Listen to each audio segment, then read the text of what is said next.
राधे राधे। जय श्री कृष्ण। दोस्तों, होलिका दहन। होली का त्यौहार पहला दिन फागुन मास की पूर्णिमा को मनाया जाता है। इसके अगले दिन रंगों से होली खेलने की परंपरा है, जिसे धुलंडी धुलंडी और धूली आदि नामों से भी जाना जाता है। होली बुराई पर अच्छाई की विजय के उपलक्ष्य में मनाई जाती है। होलिका दहन का जो शास्त्रोक्त नियम है वो ये है।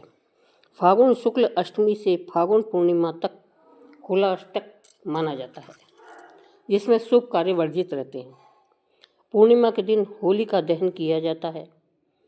इसके लिए मुख्यतः दो नियम ध्यान में रखने चाहिए। पहला, उस दिन भद्रा नहीं होनी चाहिए। भद्रा का एक दूसरा नाम विष्टिकरण भी है, जो कि 11 कारणों में से एक है। एक करण तिथि के आधे भाग के बराबर होता है। दूसरा, पूर्णिमा प्रदोष काल व्यापनी होनी चाहिए।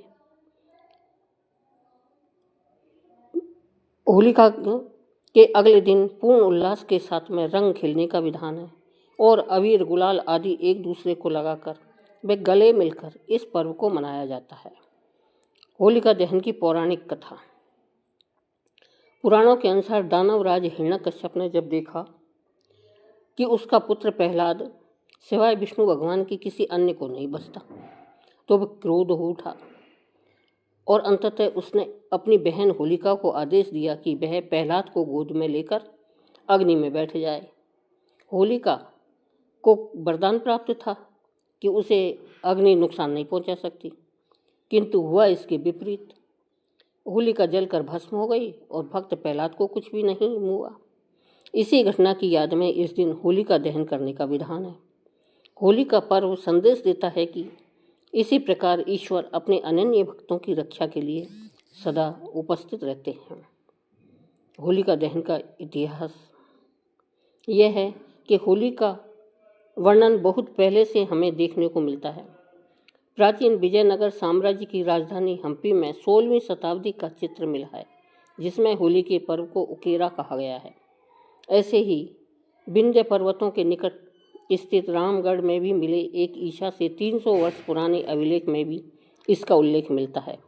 कुछ लोग मानते हैं कि इस दिन भगवान श्री कृष्ण ने पूतना नामक राक्षसी का वध किया था। इसी खुशी में गोपियों ने उनके साथ होली खेली थी। होली का दहन करने से पहले होली की पूजा की जाती है। इस पूजा को करते समय पूजा करने वाले व्यक्ति को होलिका के पास जाकर पूर्व या उत्तर दिशा की ओर मुख करके बैठना चाहिए। पूजा करने के लिए निम्न सामग्री का प्रयोग करना चाहिए: 1 लोटा जल, माला, रोली, चावल, गंध, पुष्प, कच्चा सूत, गुड़, साबुत हल्दी, मूंग, बतासे, गुलाल, नारियल आदि का प्रयोग करना चाहिए। इसके अतिरिक्त नई फसल के धान्यों जैसे पके चने की बालियां व गेहूं की बालियां भी सामग्री के रूप में रखी जाती है। इसके बाद होलिका के पास गोबर से बनी ढाल तथा अन्य खिलौने रख दिए जाते हैं। होलिका दहन मुहूर्त समय में जल, मोली, फूल, गुलाल तथा गुड़ आदि से होलिका का पूजन करना चाहिए। गोबर से बनाई गई ढाल व खिलौनों की 4 मालाएं अलग से घर लाकर सुरक्षित रख ली जाती है। इसमें एक माला पितरों के नाम की होती है, दूसरी हनुमान जी के नाम की और तीसरी शीतला माता के नाम की तथा चौथी अपने घर परिवार के नाम की होती है। कच्चे सूत को होलिका के चारों ओर 3 या 7 परिक्रमा करते हुए लपेटना होता है। फिर लोटे का शुद्ध जल व अन्य पूजन की सभी वस्तुओं को एक एक करके होलिका को समर्पित किया जाता है। होली में रोली, अक्षत व पुष्प को भी पूजन में प्रयोग किया जाता है। गंध पुष्प का प्रयोग करते हुए पंचोपचार विधि से होलिका का पूजन किया जाता है। पूजन के बाद जल से अर्घ्य दिया जाता है। सूर्यास्त के बाद प्रदोष काल में होलिका में अग्नि प्रज्वलित कर दी जाती है। अग्नि प्रज्वलित होते ही डंडे को बाहर निकाल लिया जाता है।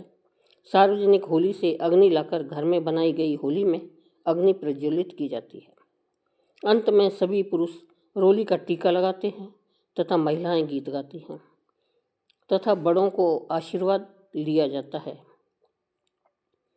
बालियां सेक कर लाए गए धान्यों को खाने से निरोगी रहने की मान्यता है। ऐसा माना जाता है कि होली की बची हुई अग्नि और राख को अगले दिन प्रातः घर में लाने से घर को अशुभ शक्तियों से बचाने में सहयोग मिलता है। तथा इस राख का शरीर पर लेपन भी किया जाता है। राख का लेपन करते समय निम्न मंत्र का जाप करना कल्याणकारी रहता है। वंदितासी सुरेंद्रेण ब्रह्मणः शंकरेण च अतस्तम पाहीम देवी भूति भूति प्रदा भव।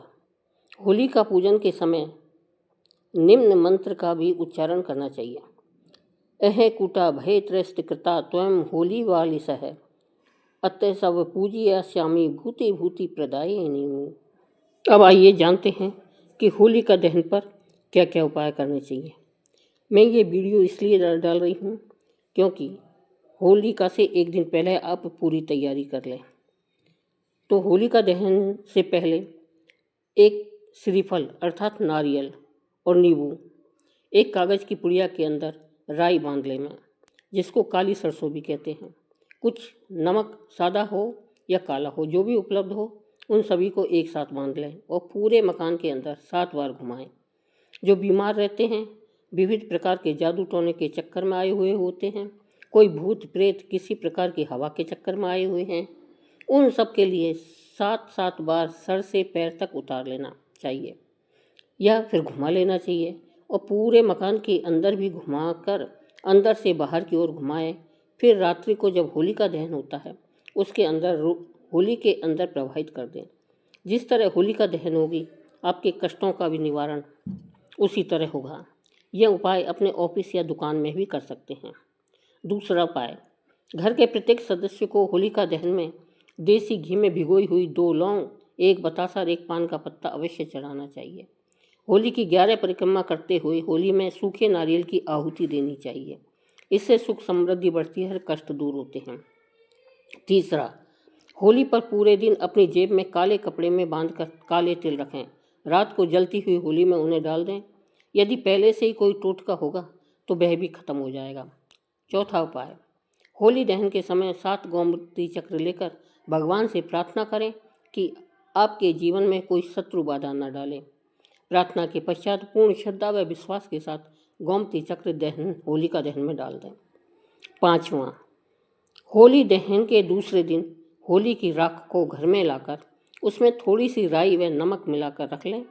इस प्रयोग से भूत प्रेत या नज़र दोष से मुक्ति मिलती है। 6, होली के दिन से शुरू होकर बजरंग बाण का 40 दिन तक नियमित पाठ करने से हर मनोकामना पूर्ण होती है। 6, यदि व्यापार या नौकरी में उन्नति नहीं हो रही हो तो 21 गोमती चक्र लेकर होली दहन के दिन रात्रि में शिवलिंग पर चढ़ा दें। 8वां, नवग्रह बाधा के दोष को दूर करने के लिए होली की राख से शिवलिंग की पूजा करें तथा राख मिश्रित जल से स्नान करें। 9वां, होली वाले दिन किसी गरीब को भोजन अवश्य कराएं। 10वां, होली की रात्रि को सरसों के तेल का चौमुखी दीपक जलाकर पूजा करें। वह भगवान से सुख समृद्धि की प्रार्थना करें। 11वां, यदि बुरा समय चल रहा हो तो होली के दिन पेंडुलम वाली नई घड़ी पूर्वी या उत्तरी दीवार पर लगाएं। परिणाम स्वयं देखें। 12वां, राहु का उपाय, एक नारियल का गोला लेकर उसमें अलसी का तेल भरकर उसी में थोड़ा सा गुड़ डालें। फिर उस नारियल के गोले को राहु से ग्रस्त व्यक्ति अपने शरीर के अंगों से स्पर्श करवाकर जलती हुई होलिका में डाल दें। पूरे वर्ष भर राहु से परेशानी की संभावना नहीं रहेगी। 13वां, मनोकामना की पूर्ति हेतु होली के दिन से शुरू करके प्रतिदिन हनुमान जी को 5 लाल पुष्प चढ़ाएं। मनोकामना शीघ्र पूर्ण होगी। 14वां, होली की प्रातः बेल पत्र पर सफ़ेद चंदन की बिंदी लगाकर अपनी मनोकामना बोलते हुए शिवलिंग पर सच्चे मन से अर्पित करें।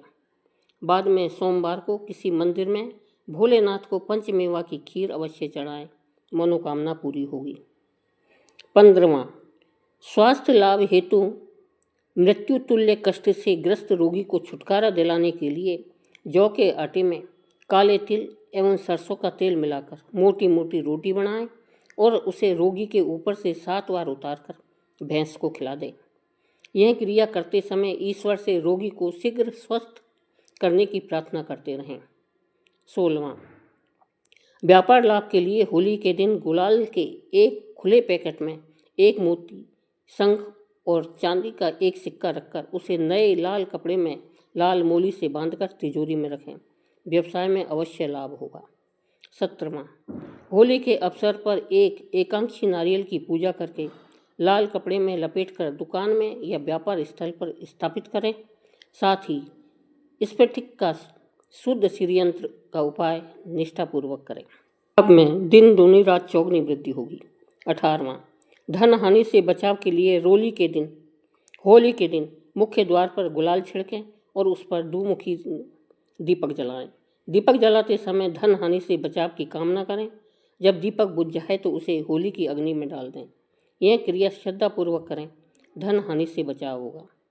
19वां, दुर्घटना से बचाव के लिए होलिका दहन से पूर्व 5 काली कुंजा लेकर होली की 5 परिक्रमा लगाकर अंत में होलिका की ओर पीठ करके बैठ जाएं। 20वां, होली के दिन प्रातः उठते ही किसी ऐसे व्यक्ति से कोई वस्तु न लें जिससे आप द्वेष रखते हों। सिर ढककर रखें। किसी को भी अपना पहना वस्त्र या रुमाल नहीं दें। इसके अतिरिक्त इस दिन शत्रु या विरोधी से पान, इलायची, लौंग आदि न लें। ये सारे उपाय सावधानी पूर्वक करें, दुर्घटना से बचाव होगा। आत्मरक्षा हेतु किसी को कष्ट न पहुंचाएं, किसी का बुरा न करें और न सोचें, आपकी रक्षा होगी। दोस्तों, वीडियो पसंद आया हो तो लाइक करें, अपने दोस्तों को, रिश्तेदारों को शेयर करें ताकि वो भी इसका लाभ ले सकें। चैनल को सब्सक्राइब करें। धन्यवाद।